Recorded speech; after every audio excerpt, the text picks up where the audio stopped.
Good afternoon again. In the last class, we have seen that there are some attempts to explain this intensity spectrum of black body radiation. And the two most useful one were by Wien, which was called Wien's radiation law, and the other one was by Rayleigh and Jeans actually. And this is the law they used. Now, in both the cases, we have seen that each of these laws was good enough for a certain range of wavelength. That means, just a second.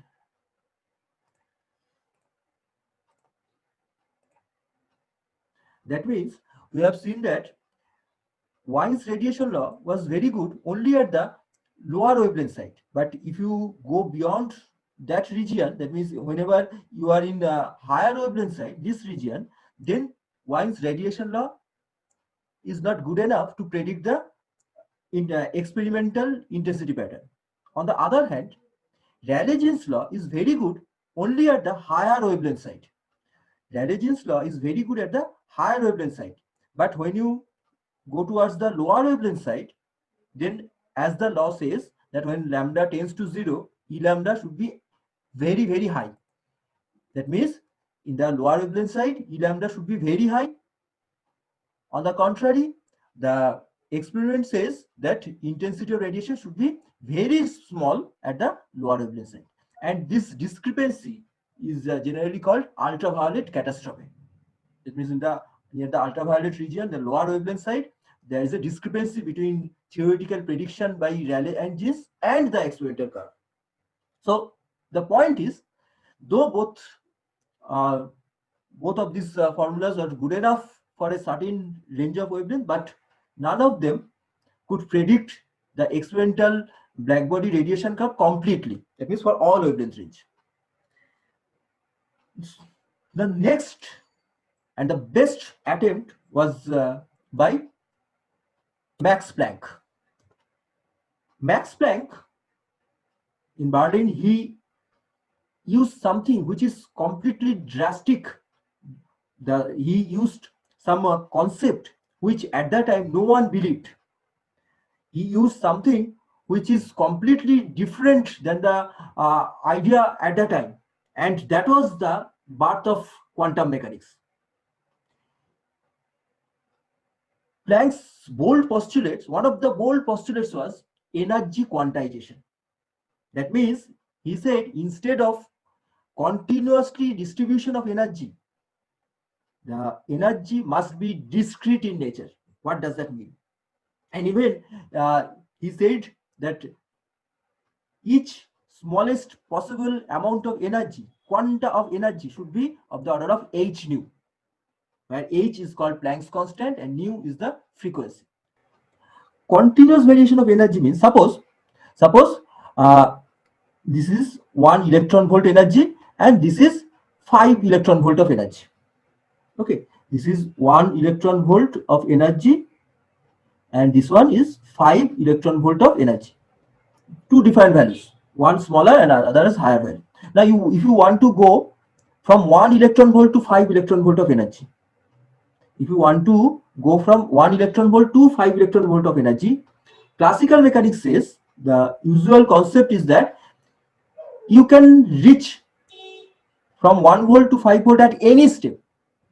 That means you can continuously vary energy. You can continuously vary energy from 1 electron volt to 5 electron volt. So this is 5 electron volt. Forget about it. This is 5 electron volt. So you can continuously increase energy from 1 electron volt to 5 electron volt. If you want to go from this energy level to that energy level, you can go continuously. Continuously means think of a inclined plane. Think of an inclined plane. Say this is ground and you want to reach at this height. You want to reach at this height. So what you can do, you can place a inclined plane. This is an inclined plane, and then you can just walk through it. Whenever you are using this inclined plane to reach from this place to that place, you can stand anywhere on this inclined plane. You can, if you want to stand here, you can stand here, you can stand here, anywhere.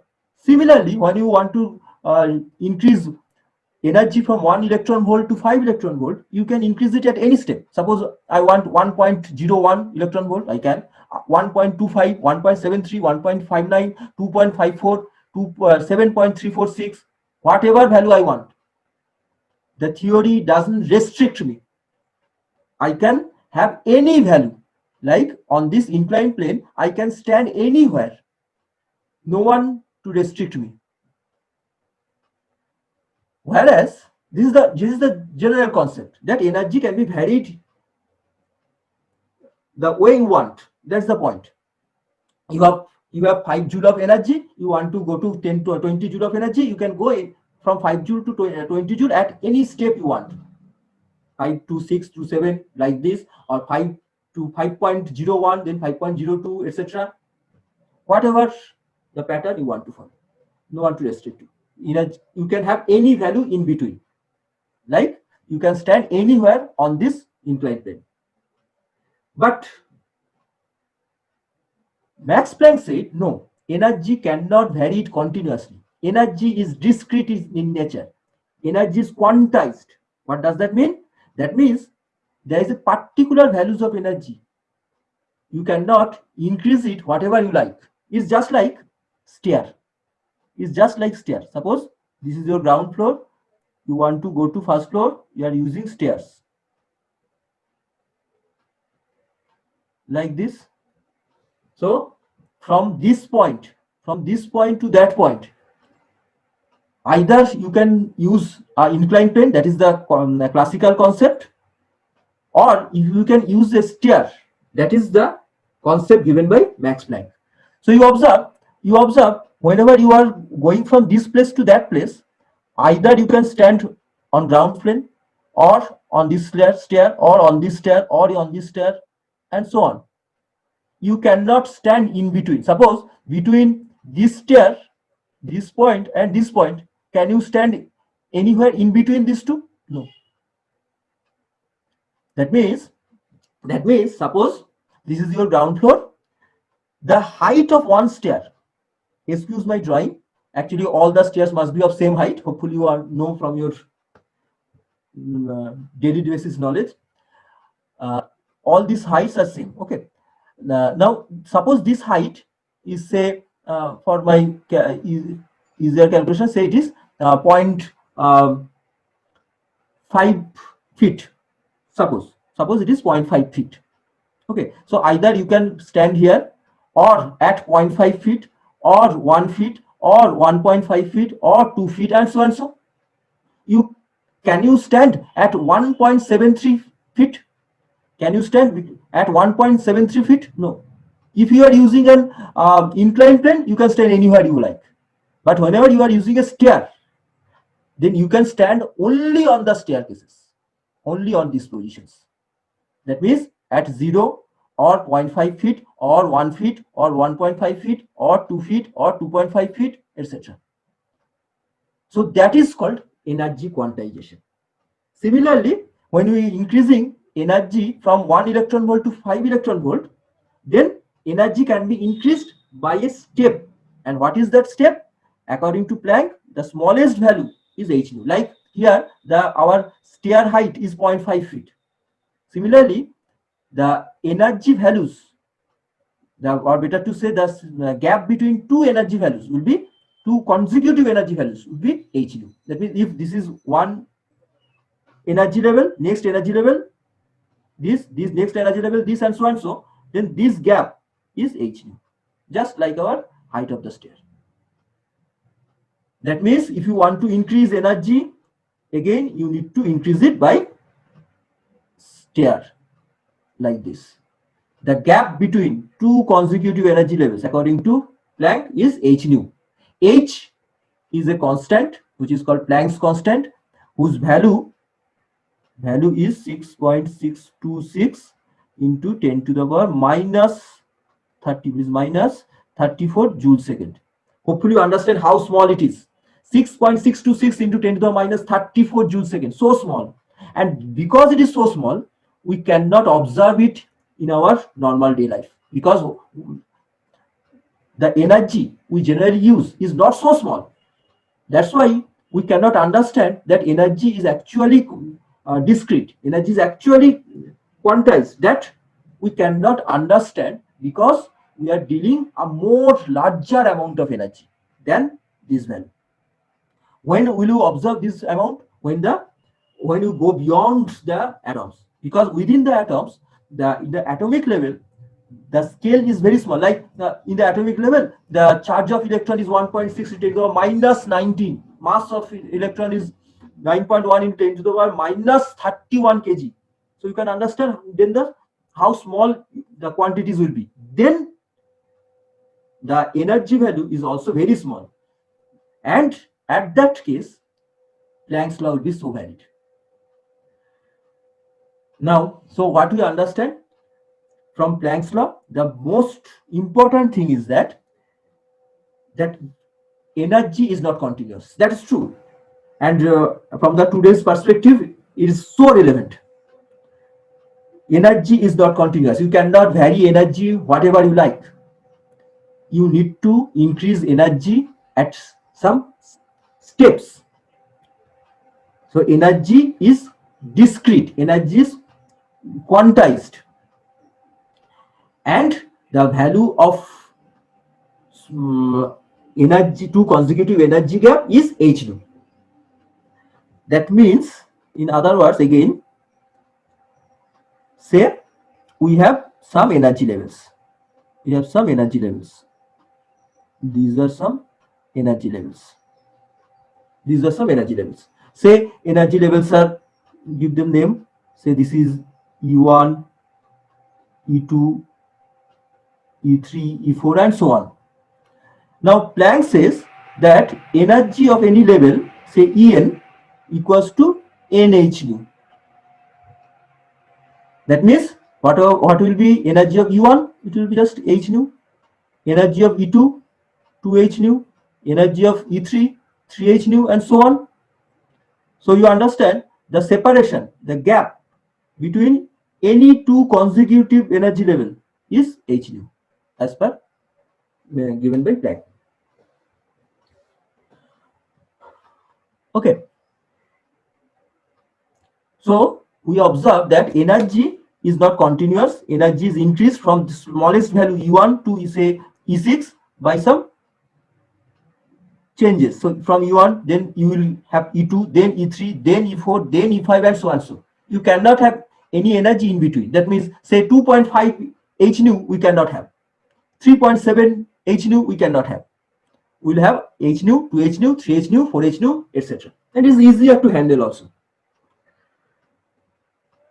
Now we'll so this is the basic postulate of Max Planck. And why I'm saying this is so bold, because at that time no one can think of it. Forget about using it. No one can think of energy quantization at that time. That's why Max Planck is so renowned for his theory. And from this concept of energy quantization, quantum mechanics actually begins. Now we'll derive Planck's law. Though we will not follow the method given by Max Planck himself, we will use a slightly easier version. And in your curriculum for module 1, there are two basic analytical derivations. This is the first one. So take your copy and pen. We will derive it. Now what will we derive? First thing, we need to understand our goal. Our goal is to find out a curve, or better to say a formula, which will replicate the experimental curve. We need a curve which will replicate the experimental curve. That means we need to formulate this E lambda. We need to formulate E lambda.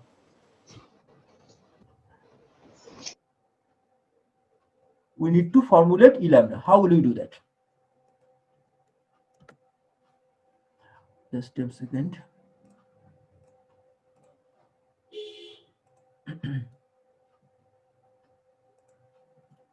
Okay. So first thing, we require energy, or better to say intensity. Now intensity is again energy per unit area per unit time, that is intensity.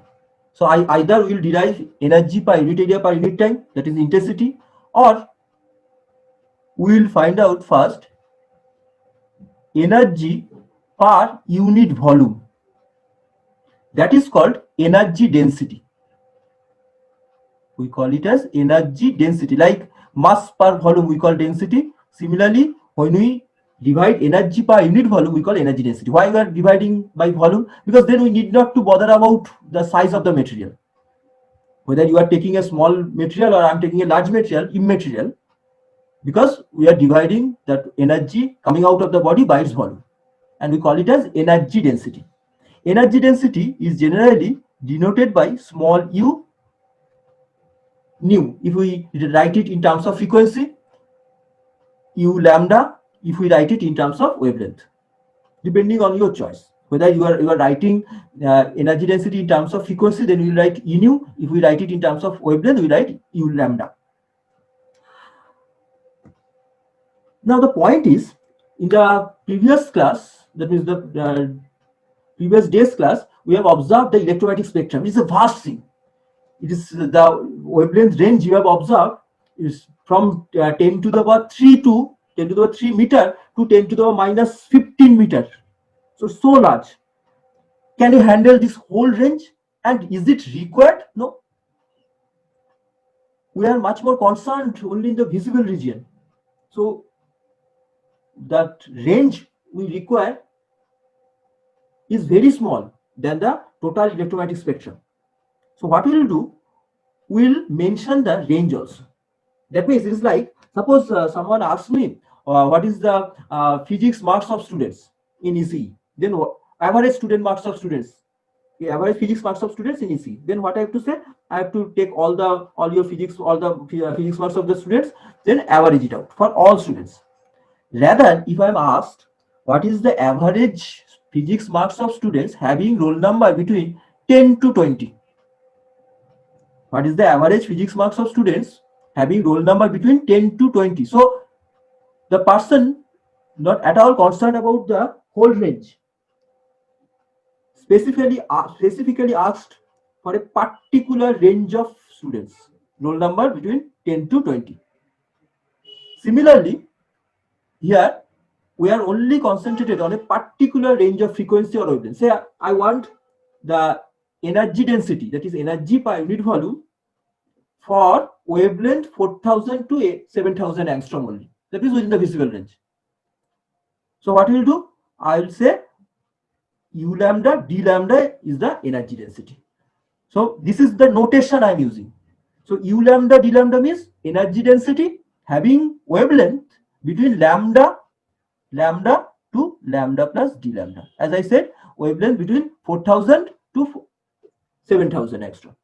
So I am specifying a range of wavelength. That's why I am writing it in this way.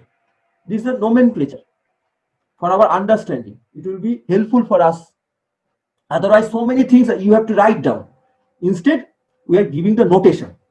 So notation u lambda d lambda means energy density having wavelength between lambda to lambda plus d lambda. Similarly, if I write u nu d nu, that means energy density when frequency changes from nu to nu plus d nu.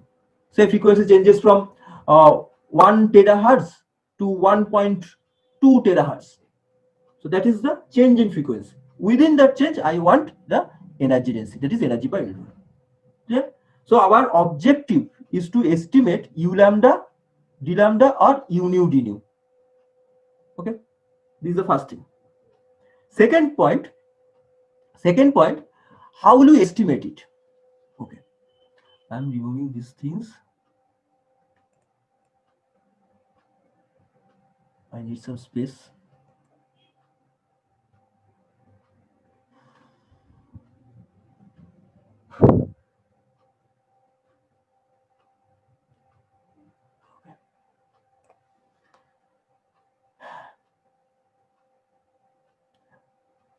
So let me change the color. So objective is to estimate U nu d nu, that is energy density within the frequency range nu to nu plus d nu. How will you estimate energy density? First thing, whatever it is written, but the objective is to find energy density. And energy density means energy per unit volume. How will you estimate the energy density? If it is possible that we know the number of atoms having some energy, that means say we have, according to Planck, there are different energy levels. That means according to Planck, the inner wall of the black body made of some atoms. Think of it. Any inner wall is made of some atoms.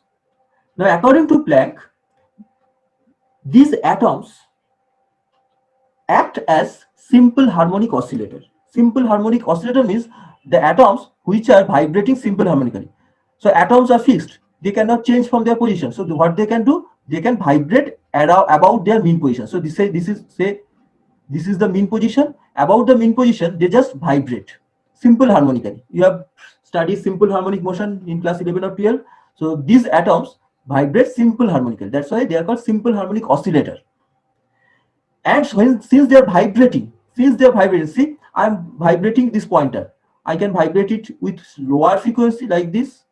Very slowly I am moving my hand, or very fast, higher frequency.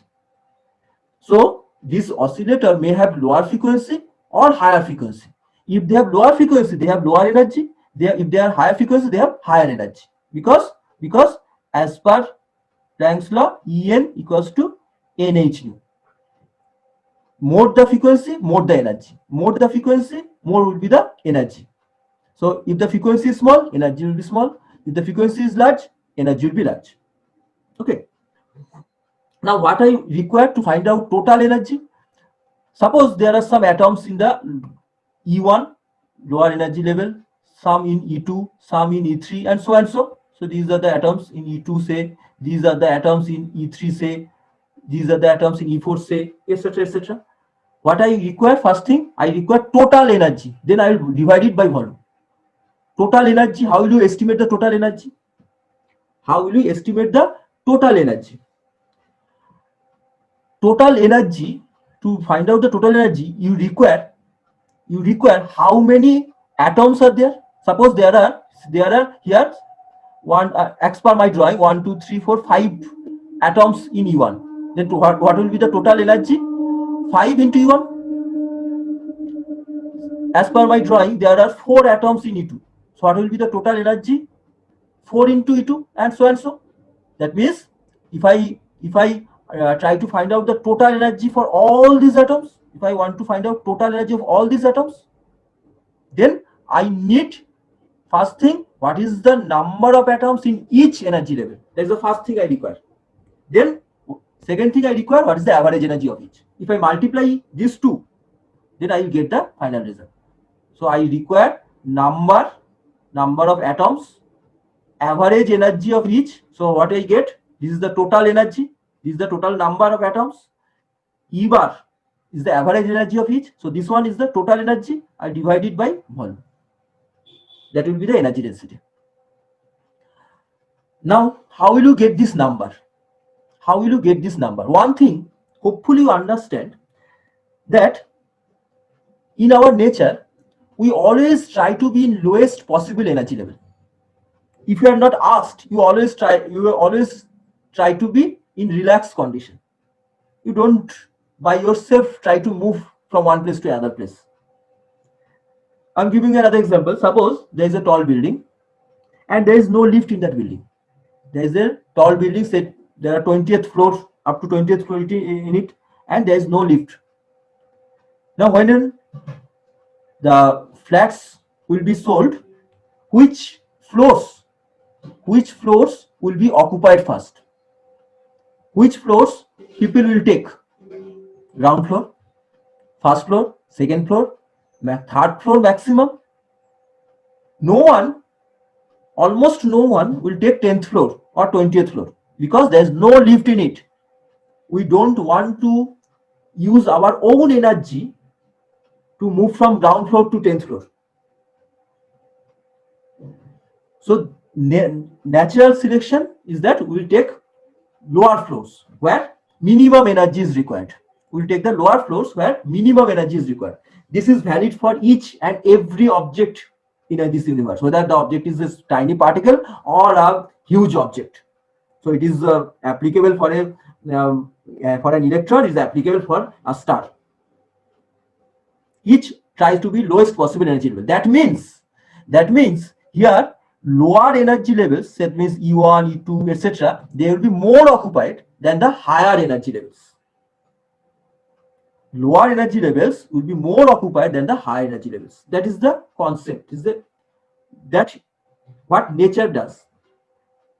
But here I want something concrete. I want this number of atoms in each energy level, and that is given by statistical mechanics. Statistical mechanics already has this formula. So why should we estimate it again? We'll borrow it from statistical mechanics. So from statistical mechanics, it can be estimated as Nn equals to N naught e to the power minus by kT. This is the formula. Nn means number of atoms in nth energy level. N naught is a constant. En is the energy of that level. K is Boltzmann constant, a constant, just T is the temperature. So you'll observe, if I put it in according to Planck's formula, so N naught e to the power minus En, according to Planck, it is Nh nu by kT. That means if I want number of atoms in E1, that means I want N1. So what will be the value? N naught e to the power minus h nu by kT. If I want number of atoms in E2, then it will be N2, so it will be 2h nu by kT, and so and so. But there is a second thing we require, average energy. Second thing we require, average energy. How do you estimate the average energy? Suppose N1 students have 5 number of pens. So total pens N1 E1. N2 students has 10 number of pens. So total this, and so and so. Similarly, if I say N1 number of atoms has energy E1, N2 number of atoms has energy E2, N3 number of atoms has energy E3, and so and so. So total number, this, if I divide it by the total number of students, what I get? What is it? What this quantity? N1 is the number of atoms, or better to say N1 is the number of students who have 5 number of pens. N2 is the number of students who have 10 number of pens. N3 is the number of students who have 4 number of pens, and so and so. So if I estimate this, what will we get? Average pen. Average number of pens a student has. So this, similarly, when we try to estimate average energy, I'm writing E bar over the head, giving a bar symbol to say average. You can write E average also, whatever you like. So E average is N1 E1 plus N2 E2 N3 T and so on. So what is N1? N1 is the number of atoms per unit volume having energy E1. N2 is the number of atoms per unit volume having energy E2. N3 is the number of atoms having energy E3, and so on. So this is the total energy. The numerator is the total energy dividing the total number of atoms, so that we get average energy. So if we can estimate average energy, it will be easier for us. How will you estimate the average energy? So this one can be written as in the form of summation Nn En, n equals to 0 to infinity divided by summation Nn. Can I write it? N 0 to infinity. Okay, now put the values from statistical mechanics. We have borrowed the formula of Nn, so put them. Nn means n naught. I am writing it in the denominator first. N naught e to the power minus nh nu by kt, where n equals to 0 to infinity. Here also same thing, only En is present. And what is En? En means nh nu. So I will write this e to the power minus nh nu by kt, n equals to 0 to infinity. Okay, so n naught cancel out. Now it is very difficult to handle with this e to the power something, so better we'll say e to the power minus h nu by kt. This whole thing is say x for our simplicity, so we can write it as summation x to the power n simply. E to the power minus h nu by kt is x. E to the power minus h nu by kt is x. So instead of e to the power a minus this thing, I can write x to the power n. X to the power n. Similarly, numerator we can write n h nu x to the power n.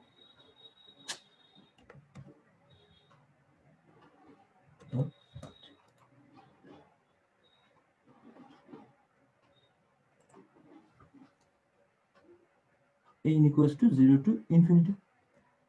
Now put the values. Put n equals to 1, n equals to 2, and so on. So that means in denominator put n equals to 0. If n equals to 0, that means x to the power 0. What is x to the power 0? 1. Next, x to the power 1, x. Then x to the power 2, x square, and so up to infinity. What is in the numerator? Numerator, first when you put n equals to 0, the whole thing is 0 because nh nu is there. So if I put n equals to 0, first quantity becomes 0. Then n equals to 1. N equals to 1 means what we have? N equals to 1 means h nu x to the power 1. So this h nu x. Next, n equals to 2. N equals to 2 means write 2 h nu, then x square. So I can take this as common, so I can write this one. Put n equals to 2 here. See, n equals to 2 means 2 h nu x square. Next, n equals to 3. So 3 h nu x cube. X is already taken common, so x square, and so. Okay.